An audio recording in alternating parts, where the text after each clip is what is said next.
పార్వతీపురం మన్యం జిల్లా కేంద్రంలో గల గిరిజన భవనంలో సిపిఐ జిల్లా జనరల్ బాడీ సమావేశం నిర్వహించారు. జిల్లా కార్యదర్శి కురంగి మన్మథరావు అధ్యక్షతన జరిగిన ఈ సమావేశంలో ముఖ్య అతిథిగా సిపిఐ రాష్ట్ర కార్యదర్శి వర్గ సభ్యులు మాజీ ఎమ్మెల్సీ జల్లి విల్సన్, రాష్ట్ర కార్యవర్గ సభ్యులు పి కామేశ్వరరావు పాల్గొన్నారు.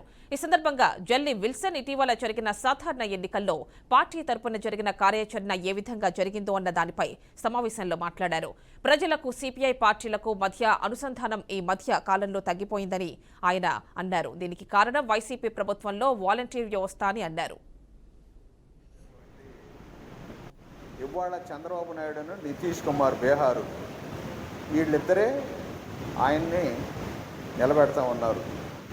చంద్రబాబు నాయుడు గారు మరి ఏం చేస్తాడో మహాకూటమని పెట్టాడు.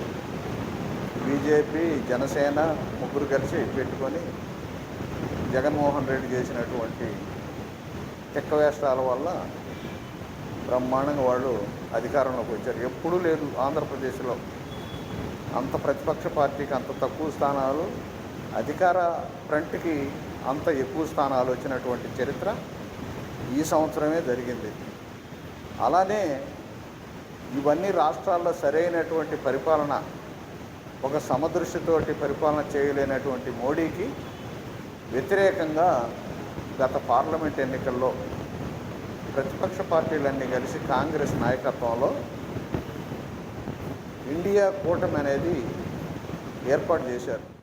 ఇవాళ చంద్రబాబు నాయుడును నితీష్ కుమార్ బీహారు